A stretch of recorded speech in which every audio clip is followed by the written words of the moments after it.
I love you, California. You're the greatest state of all. Does anybody know that song? No? Well, seeing as there's so few of us here, I'm going to talk to each one of you privately for 45 minutes in the back. And then we'll all go out together and see if I asked you all the same questions. Actually, I'm glad you're here because this book is, there's going to be a deluge of books now. It's the 50th anniversary of the JFK assassination, as you well know. And there are already dozens of new books out, and there's going to be television specials and documentaries. And I was a journalist before I was be a clown, before I was an actor. And so I went back to my roots with my other book, Dead Wrong, which I'm sure you all bought. If you didn't, you'll buy it tonight. And that book was about Marilyn Monroe and Vince Foster and John Kennedy, Robert Kennedy, Martin Luther King, and others who were died under mysterious circumstances. And what I've learned in writing books is you don't have to make anything up. I have written novels, but now I'm getting back into my journalistic, historic roots and just the facts, man, because, you know, I'm a detective. So one thing among many that I'm proud of is that this is in the history section. It's not a conspiracy book, but I want to read a little bit from here. The reason, at the risk of being honest, I think if there's any book that you want to give to someone who doesn't think there was a conspiracy, this book is the book, and I'll tell you why. Because in this book, it's called An In-Depth Investigation into the Mysterious Deaths of Witnesses to the JFK Assassination. Now, I know there's a lot of scuttlebutt and rumors and so-called urban legends about all the witnesses, and, you know, people have even kind of made light of it. And but in reality, 50 people died under mysterious circumstances. And some researchers have got the number up to 300.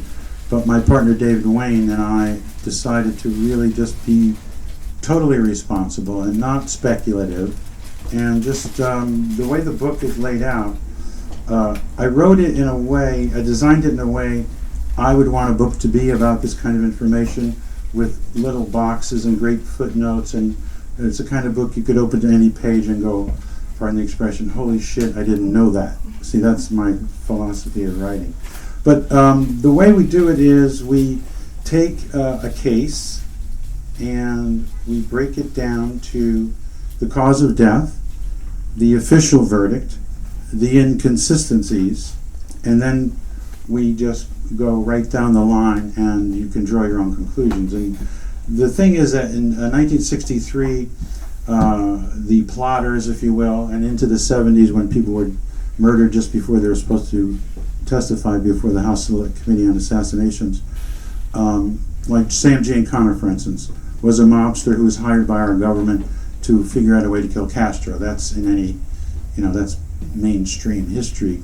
Not a lot of it, but it's out there. And so he was talking a little bit too much, and he was getting ready to testify before the House Select Committee. He was under house arrest, police guard, and the night before he was going to testify, he was shot in the back, and then he was shot 5 times around his mouth. Johnny Roselli, another gentleman with a small G, who was working for our government, also figuring out how to kill Castro. He was a notorious mobster who, actually, cute story about LA, Johnny Roselli was arrested for having a spotter at the Friars Club on the 2nd floor with a little camera while guys were playing cards like Milton Berle and Phil Silvers. All these famous people in the 50s used to play cards at the Friars Club in Beverly Hills. And this mobster, this is the LA connection, right? Had his buddy look through the thing, and, you know, like these guys, he made like $150,000 cheating Phil Silvers and Berle and others, and he got arrested. He was went to trial, and his lawyer said, well, this man is, you know, works for the government, Your Honor, and he kind of inadvertently, trying to protect his client, revealed a whole bunch of stuff that he really shouldn't have. So it was a very interesting case. You could Google that, you know, Johnny Roselli, Friars Club, or whatever. It's a very funny, ironic, weird story. Anyway, so his lawyer kind of blabbed that Johnny was working for the government. So Johnny was called to testify before the House Select Committee on Assassinations, but I think it was 3 days before he was going to testify, they found him in a 55-gallon drum off the coast of Key Biscayne, chopped up. In Jersey, we call that suicide, but and he was getting ready to testify. So, and some people were said they killed themselves, and they had a bullet hole in their left side of their head and the gun in their hand. They're right-handed. And one-car accidents, electrocutions, karate chops, friendly fire by police. If anyone comes away from this information and still believes that there was no conspiracy, then their cerebral cortex probably is heavily damaged. Joke, laugh, applause. One of my favorites is William Sullivan, the former head of the FBI, who was talking a little bit too much. He was shot while on his porch because a police chief's son thought he was a deer. It's a good one. I know they're funny now, but these are people that were murdered, which we have to keep reminding ourselves with this anniversary. You know, the grassy knoll, lone shooter, Cuban mob, oil depletion allowance, détente with the Russians, Bay of Pigs, you know, on and on and on. People ask me who killed Kennedy. I say, who didn't kill him? The point is, there are elements. There are these sharks. Okay.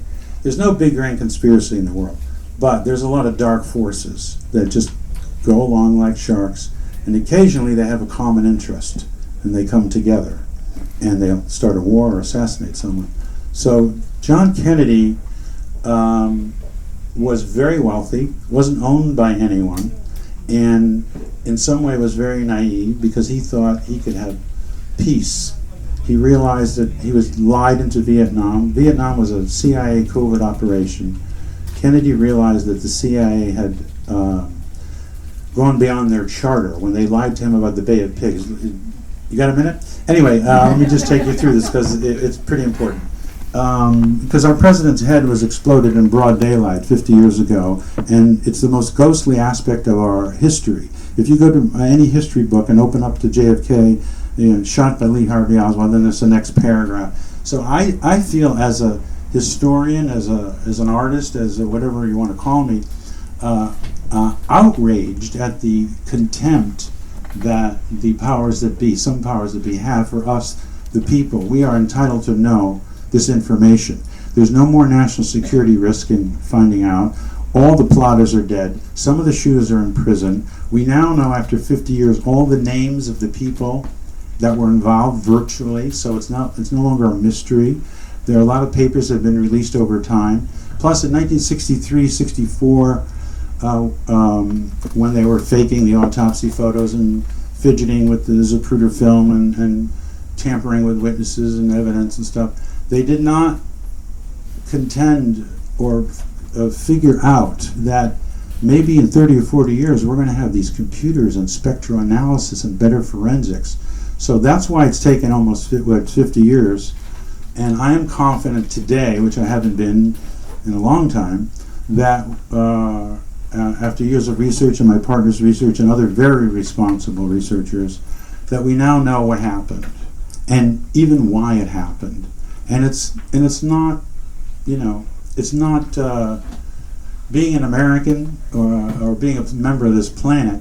You know, America was a great idea, but when Harry Truman signed the National Security Act in 1947, December 1947, he turned us into this national security state, and we brought in a lot of very dark characters from Nazi Germany who ostensibly were helping us with our rockets, but it was also they faked IDs and they smuggled people in who were the most, who were war criminals, who killed people, and they were folded into our CIA and our military intelligence and our universities and NASA.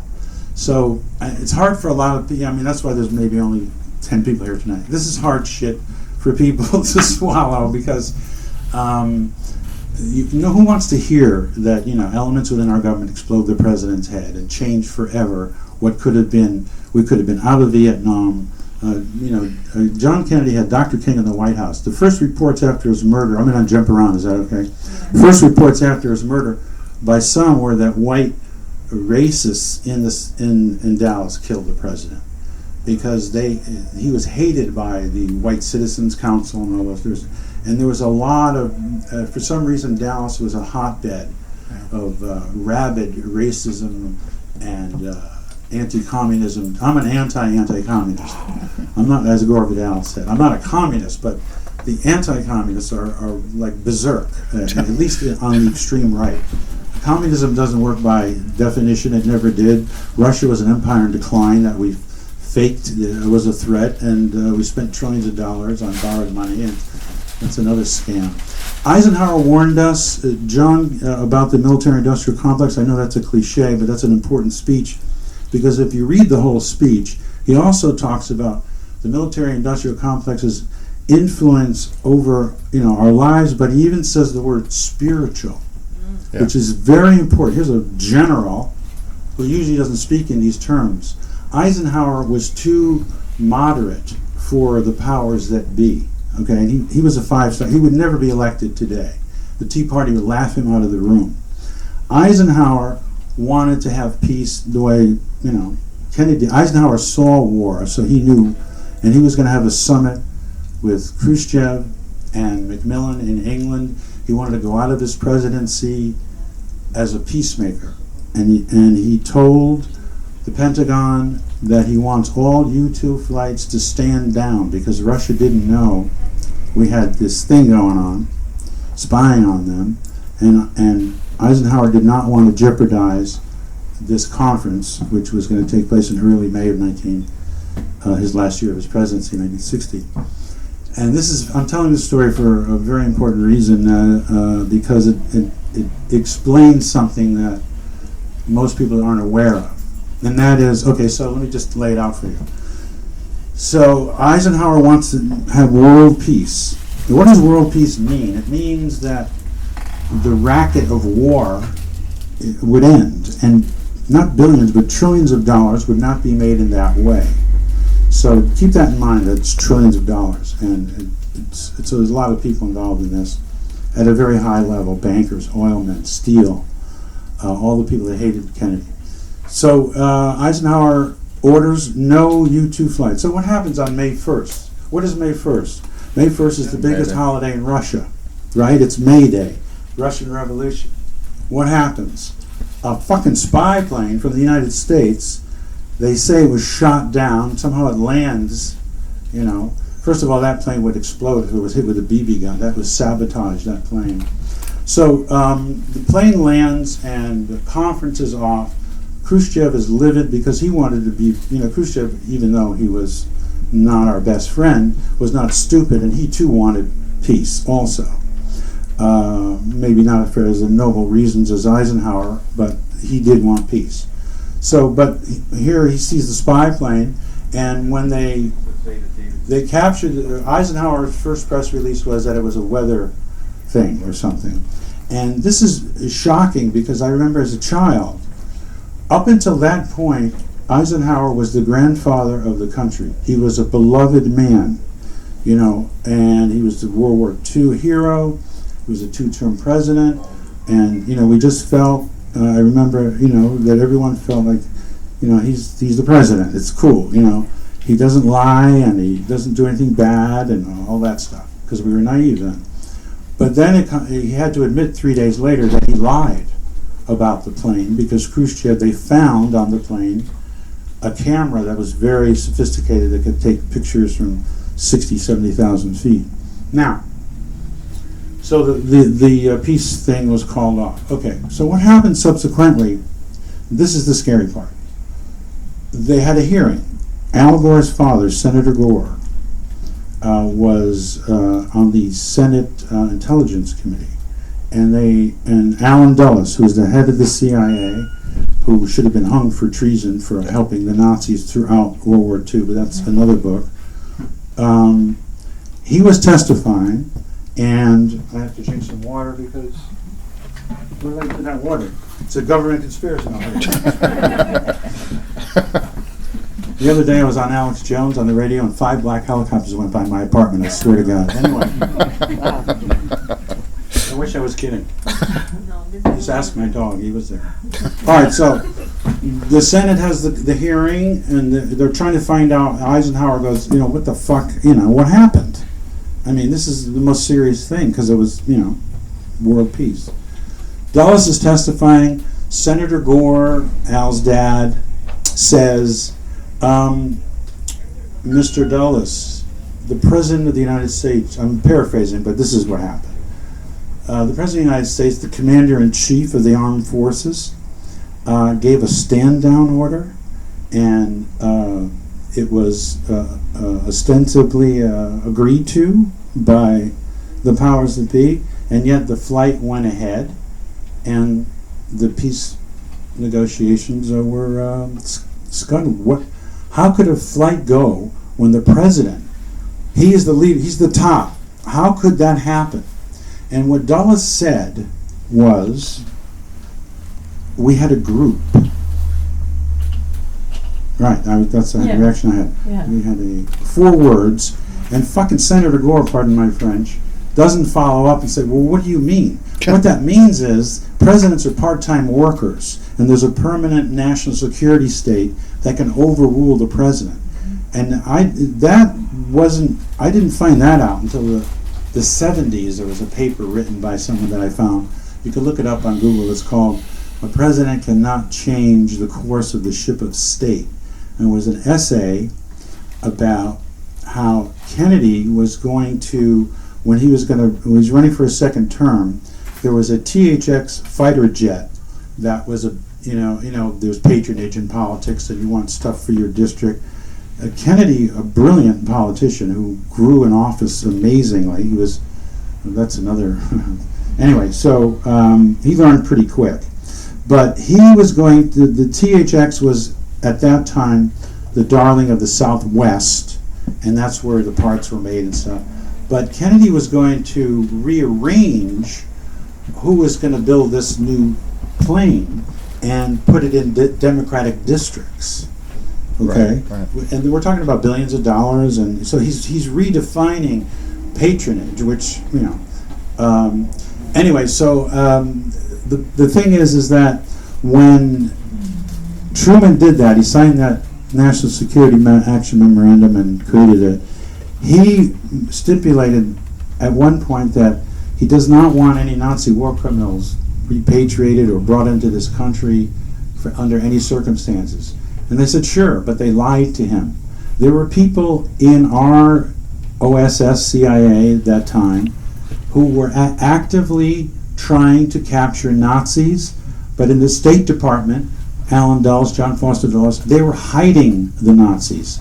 So people say you can't keep secrets. There are divisions of the FBI that don't know what other divisions are doing. You can compartmentalize. You can have plausible deniability. There's not always a paper trail. There's code names for code names. I mean, we're down the rabbit hole here, but it's 50 years.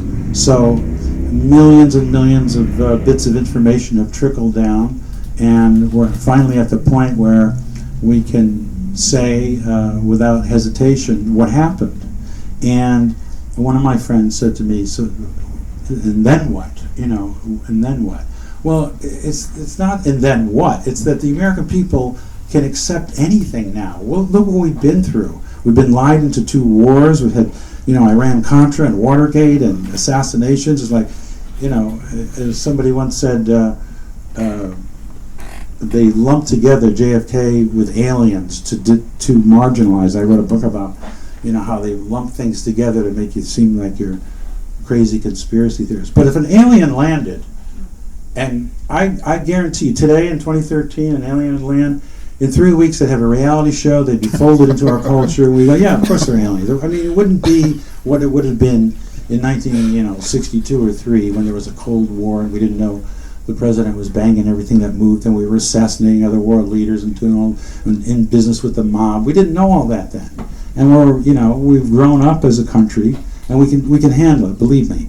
So my mission, as a big mouth celebrity who can use his name and put it on things, is to just, have people go look, don't go by me. The reason that this book is so, has already been commissioned to be taught somewhere, but I don't want to brag, but because it's full of facts and footnoted, and you can go to our sources, and there's each one of these could almost be a movie, actually. Yeah. And my other book, Dead Wrong, is going to be a Discovery ID show. So there's a lot here. I mean, I'm a Holmesian, and I'm a reporter, and I'm a crazy comic, and I'm not a cop, but I play one on television. So to tell you one more quick story, then I'll be glad to sign your books. And then we each have to do 45 minutes, remember what I said? One of my fantasies for my character, when I was first on Homicide, I asked the writers to do this, and then I went to Law and Order. I've been playing Munch for 20 years. And all I ever wanted to do was, one day, Munch gets hit on the head. He wakes up, it's black and white, he's in Dallas, it's November 22nd, 1963, he's a homicide detective. And that was my fantasy, but of course it never happened. And now, how about some questions? I love to take questions. One. Yes, 6'1", 140. No, I'm sorry, what? Dorothy Kilgallen. Yes, poor Dorothy. Dorothy Kilgallen, I don't need my book, I can tell you. Dorothy Kilgallen, for those that don't know, Dorothy Kilgallen was a newspaper, is that camera on? Because the lens is closed. She was a very, very good newspaper reporter, a columnist, who also was on the show What's My Line. So a lot of people think, oh, she was on What's My Line. No, she was a hard-ass, great reporter, and got a lot of scoops, and was very intelligent and very brave. She was the only reporter allowed in to see Jack Ruby alone. The people that tried to discredit that story say, well, there were a lot of reporters that day around there. No, she did get him alone. That was true. Dorothy told her best friend and another friend and her literary agent and I think one other person, and it was known that she was working on this book about the assassination, and she told a few people, I'm going to blow the lid off this case. I have explosive information. And and she also said at one point, because the FBI was kind of bothering her, and she said, the FBI would be better served finding out who killed our president than harassing me. So she knew that they were onto her in a way. So one day, unfortunately, they find Dorothy Kilgallen dead in bed in her apartment. Now, it's a bed she never slept in. It was a guest room. She had all her makeup on. Now, I'm not a woman, but I don't think I would go to bed, and I know when my wife, takes off her makeup at night and whatever. And Dorothy used to wear these eyelashes that her friends say she never slept in. She was wearing something she never wore to bed. She had a book on her that she'd already read. Her reading glasses were nowhere in sight, and they said that she died of an overdose of alcohol and barbiturates. Now, what we found is there were 3 different kinds of barbiturates in her system. She didn't have access to the other 2 that were in there. Either the next day or a day later, her best friend died mysteriously. All her notes were missing. So they murdered Dorothy Kilgallen because she was going to blow the lid off the story. And, that's a reporter. And there are also in the book, there are 2, when they shoot reporters, it's scary. There were 2 reporters in Texas who were in a room where they overheard people, not overheard, but were there, people talking before the murder about the assassination. One of them was killed by a burglar that he discovered in his house, and the other was shot by accident by a policeman. Anyway, you see where this is all going. So my point is, that was all a parenthetical insertion. My point is that if you have any skeptics around, this is the book, because the odds of these, I'll just read you one thing, that the London Times commissioned a mathematician to investigate the 3-year period after. This is just the 3-year period after the murder, not counting what happened after. In the 3-year period which followed the murder of President Kennedy and Lee Harvey Oswald, remember him? 18, which one you should say? 18 material witnesses died, 6 by gunfire, 3 in motor accidents, 2 by suicide, 1 from a throat cut, 1 from a karate chop to the neck, 3 from heart attacks, which the CIA knows how to do, and 2 from natural causes. An actuary engaged by the London Times calculated the probability that at least 18 witnesses would die of any cause within 3 years of the JFK assassination is 1 in 100,000 trillion. Now, the actuary changes because in the 70s they had the Select Committee on Assassinations, and more people were murdered and died. So it went up the number to trillion, billion. So that's, it's math, it's reality, it's hard facts. People don't want to accept it, but I'm sorry, when it's raining you get wet, so. Any other questions?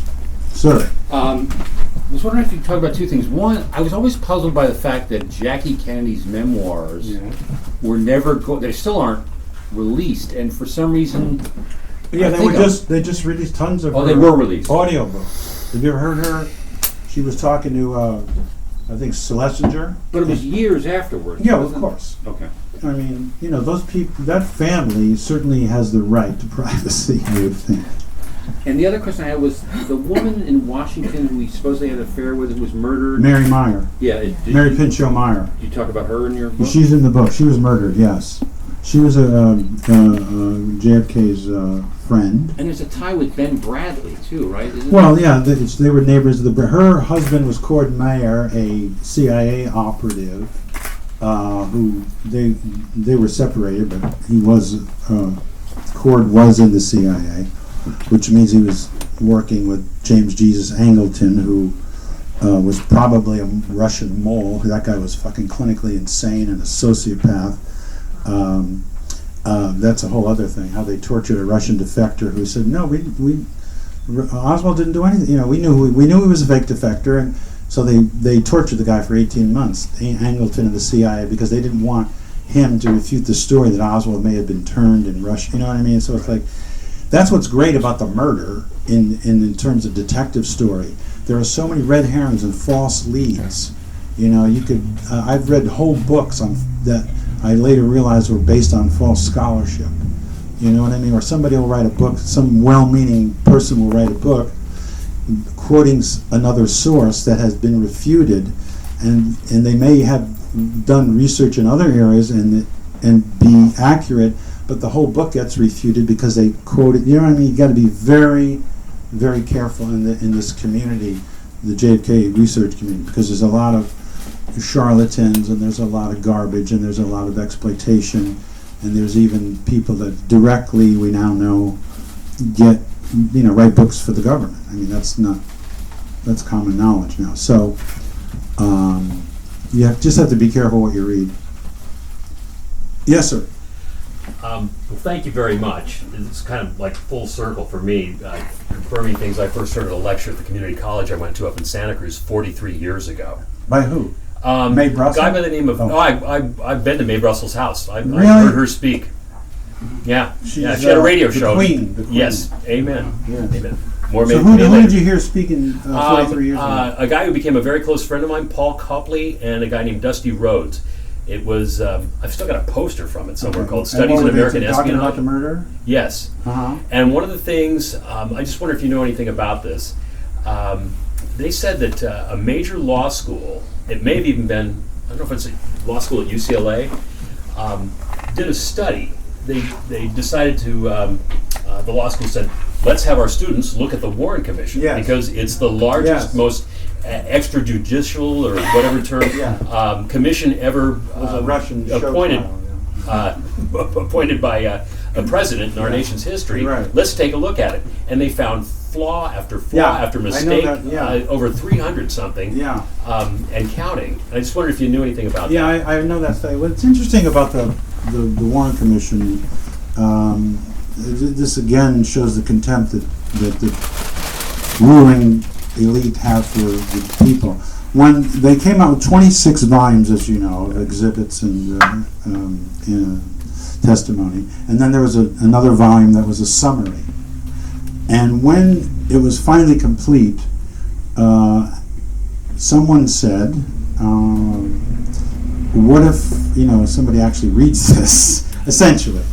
And Alan Dulles, the Nazi piece of human detritus, said, nobody's going to read it. Americans don't, nobody's going to read it. Americans But don't guess read. what, motherfucker? May Brussel, Sylvia Mayer, a few people did read it. Jim Garrison. Jim Garrison, but May Brussel, Sylvia Mayer, and Mary Farrell, 3 women. It takes women to educate us usually. There was no index in the 26 volumes, so I think it took Sylvia. I don't know. It took years, but these 3 women, separate from each other, they went at it and they discovered. Well, first of all, the summary has nothing to do with the 26 volumes. For instance, Sheriff Roger Craig, who saw, and this is a very reputable guy who was in the Army and was just a good guy by all accounts. And he was in Dallas, and right after the shots were fired, I just want to say one thing real quick. I'm the first person to ever say this, and I've been saying this to other writers and researchers who they all go like this. You know how they argue about there was 3 shots, but 2 of them were kind of too close together, like there were maybe 4 shots. What about fucking silencers? There could have been 15 shots. Anyway, that's another book. The Silencers. I've been saying that for years. Yeah, you're the guy. Yeah, there's 2 of us. No, but right? Me too. But one ballistics expert said, when I said that, they were like, "Oh, that's." But because sometimes if you have a silencer, it slightly alters the path of the bullet. But if you got 4, 5, 6 guys shooting, somebody's going to hit something. At any rate, why did I digress? Because where was I going? Does anybody remember? Good. Warren Commission. What? The 3 women reading the Warren Commission. Yes, keep going. Roger Craig. So, thanks for your help. So, he was there in the plaza, and he saw a that's right, a Rambler with a Latino driver, whistle, and Lee Harvey Oswald runs out from behind the depository, gets in the Rambler, and drives off. Lee Harvey Oswald. Now, Roger Craig was hounded, and so that we know, and also there are several witnesses that saw Lee Harvey Oswald run out of the back of the Texas of the Texas Theater. So there was a couple of Oswalds running around, that's for sure. One of them was very smart, really smart, and the other one was the patsy, clearly.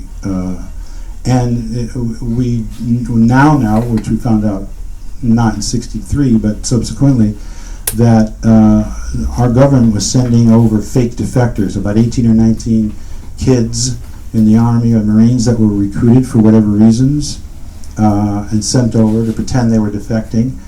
The Russians busted every one of them, virtually, but they knew Oswald. I mean, they just watched them the whole time and made sure that we knew that they knew that, because you can't. They're trying to, say that he was a communist and maybe start a war with Russia. There was a bunch of core in the, the Cheneys of the day. Yeah. The Rumsfelds of the day, these dark forces just change names, but they're all sociopaths.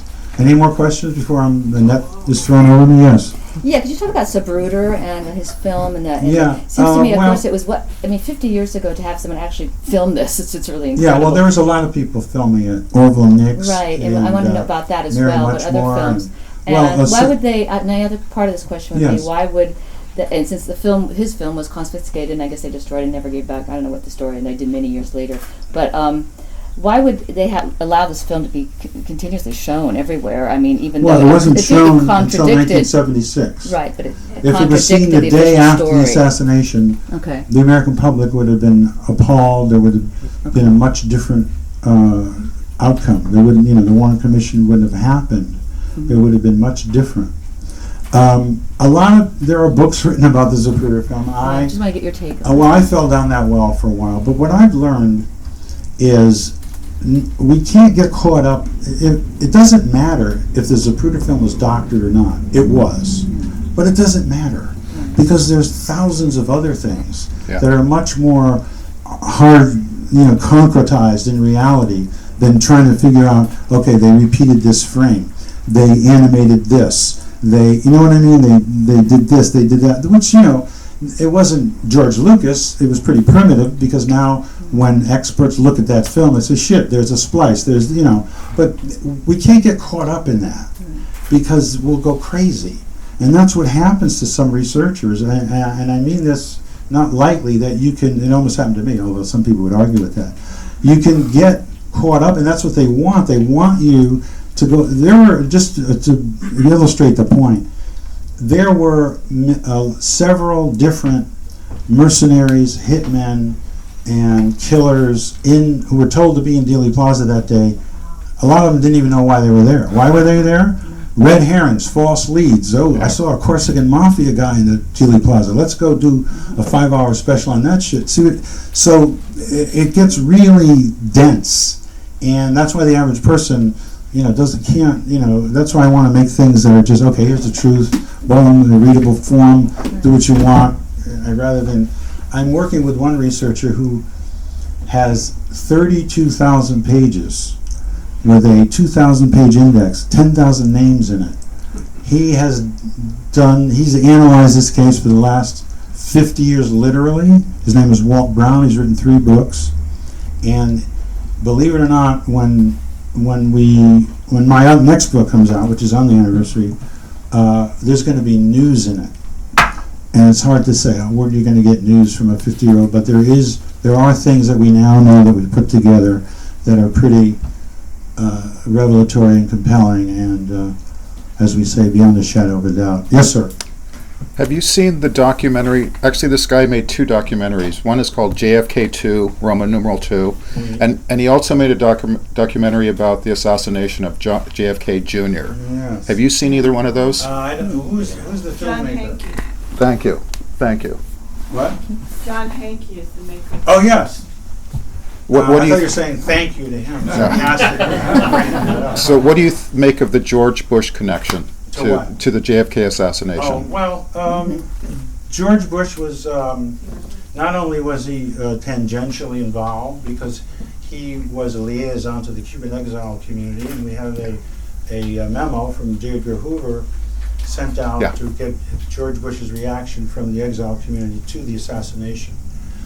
He also, George Bush and his father and George Prescott. Bush and his father were hiding and repatriating Nazis. Yeah. And actually, if you check the records, don't go by me, during George Bush's presidential campaign, he hired 2 guys who turned out to be Nazis. It was in the paper. They had to fire the guys or kind of let them go, but that was a little tip-off, because Jack Kennedy's father, Joseph P. Kennedy, and George Prescott Bush in the 1920s were buying stock in Germany. As a matter of fact, Prescott Bush sold Joe Kennedy German stock. Part of maybe the major reason for the Depression in the United States is because Teddy Roosevelt was busting all these big businesses because they were crushing workers and, just fucking monsters. They hated Teddy Roosevelt. So the Harrimans, the Rockefellers, Joe Kennedy, DuPont, Vanderbilt, you name it, all the richest people in America, they said, let's invest in Germany. They allowed cartels, and so in the 20s, all the richest families in America were propping up Germany, and we had a depression. Then Hitler comes in. They were great. They loved Hitler. We did not declare war on Germany. He declared war on us. I have nightmares wondering how long we would have waited. I mean, he was in Paris in 1940, and we still weren't at war with Germany. There were elements within our government that loved Hitler and loved fascism and loved the union busting and loved fascism as defined by Mussolini is government corporatism. It's the government for the corporation, not the individual. Yeah. They still Anyway, do. a lot of our people in our government just love, but Hitler turned. He confiscated the banks, but Dulles helped Yeah. the English and the American bankers figure out how to hide their money and move it around. In fact, and this I'll end with this because I'm getting angry. I'm kidding. But in fact, President Roosevelt, who I'm not a big fan of, he did some good things. He wanted to have German bankers go on trial at Nuremberg for financing the Holocaust, crimes against humanity. The German bankers, before they're brought to trial, say to us, our lawyers, our Justice Department, hey, we were just doing what the American bankers told us to do. Yeah. They never were tried. And the 200 American and English people who stayed in Germany throughout the fucking war and helped the Germans, they were arrested. They were brought to a prison called Dustbin. That was the code name for it. And writer John Loftus, a great writer, a friend of his was a guard at this camp for these 200 executives and people that were whole war. They're there. Of course, that's a law against that. That's treason. That's aiding and abetting, right? Mm-hmm. And one of the guys says to the guard, "Oh, I'll be out of here I'll be out of here soon. My friends at Citibank, though." And sure enough, the motherfucker was let go. He was not charged. So the Dulles State Department was helping Nazis, and right after World War II, America was like we were in a really good position, to help the world, and but we just made the world safe for Rockefeller profits and Nazi war criminals. Anyway, on that note,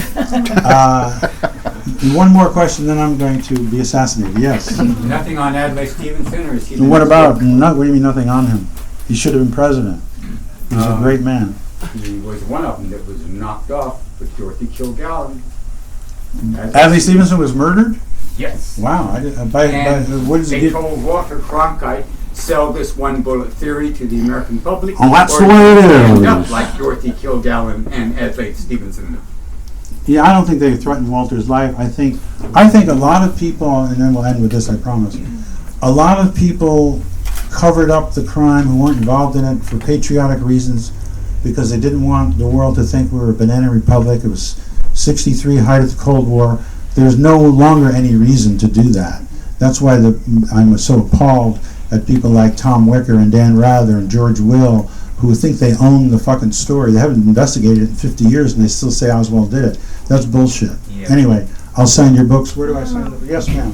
Well, I don't know, did you comment on the murder of JFK Jr.? No, and that's something I don't know anything about. Yeah, but I do feel like it was What about Tom Hanks's?